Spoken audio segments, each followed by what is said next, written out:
Thank you so much, and my welcome also to all of you who've braved the weather to come here today. Welcome to the first conference to celebrate FMSB's work. It will not be the last. Just over 2 years ago, the Fair and Effective Markets Review was published here in London. Its prime author, in fact, is sitting at the front here, anybody of you who want to inquire more on that. But that review was a really remarkable document, tracing not only the problems in foreign exchange and in LIBOR, but also the deficiencies in other market practices and the lack of firm and of market discipline that had been evident actually for some years before LIBOR and FX came onto our screens. But as well as exposing all of those problems, the UK regulators took in that document a bold and imaginative step, one that I suspect must have caused them some nervousness at the time they did it. Despite the damage, both financial and reputational, caused by market misconduct, regulators proposed to give wholesale market participants responsibility for identifying and remedying the problems in wholesale fixed income markets and challenged them to deliver fairer and more effective markets for users. In that moment, our regulators created an extraordinary opportunity for the wholesale FICC markets. Instead of being told what to think and how to act in every situation, market participants could in future show initiative, take responsibility, and determine their futures.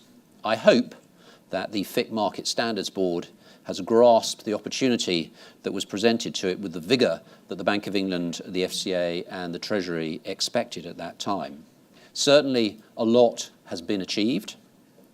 We've grown our membership, debated and published standards and good practice guidelines, enlisted support from overseas regulators and central banks. It's particularly pleasing, in fact, on that note, to say that we have got here in the room today representatives from the New York Fed, from the Bank of Italy, from FINMA in Switzerland, from the AMF in France, from the MAS in Singapore and Bundesbank with us today. Welcome to all of you, as well as to London-based participants. We are a unique body globally. By deliberate choice, we represent all sides of the wholesale markets, borrowers and investors, market makers and price takers, trading platforms and exchanges, brokers and CCPs. We're setting global standards using the extraordinary expertise that sits here in London, the largest, most systemic trading centre in the world.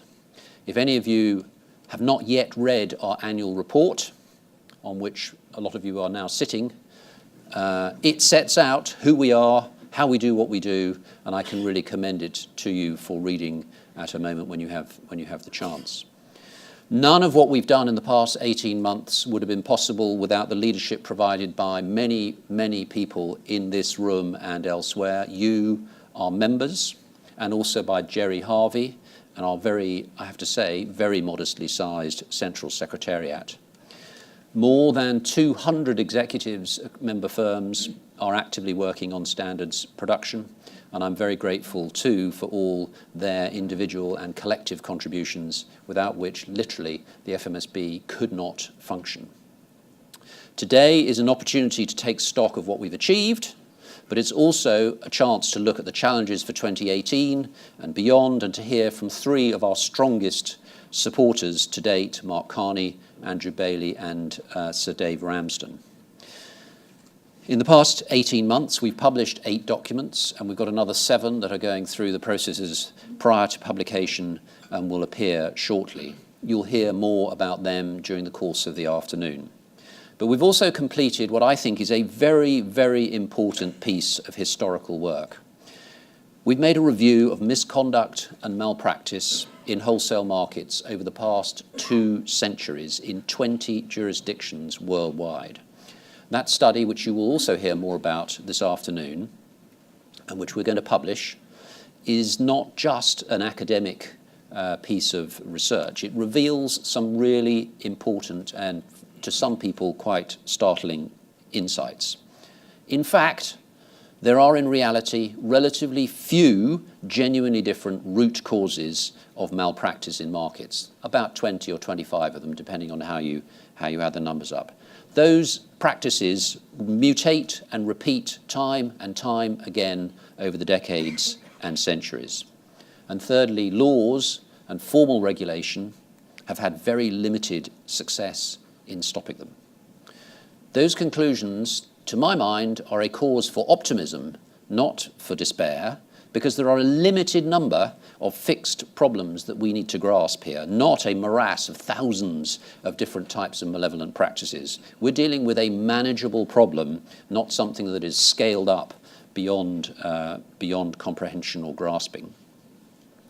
But regulation can't fix this problem preemptively for a whole variety of reasons that we can talk about this afternoon as well. Other forms of rules and guidance have to be developed and deployed as well. And that's precisely what the creators of the FMSB anticipated when they advocated setting up a body such as this that would create granular, practical guidance to fill the gaps where regulation can't reach and codify best market practice to deliver fair and effective outcomes for market users. I hope that in the year to come, we can start to think more about the potential future problems in markets tomorrow, not just about fixing the past and the issues of today. And we're going to talk more about what we see those future vulnerabilities being in the second panel this afternoon. But in my view, the two biggest themes that we need to worry about are, firstly, the risks to market fairness and effectiveness posed by potential future regulatory fragmentation. And secondly, the risks to market users that are created by the unintended consequences of electronic trading in FICC markets. Ladies and gentlemen, I know you will enjoy this afternoon.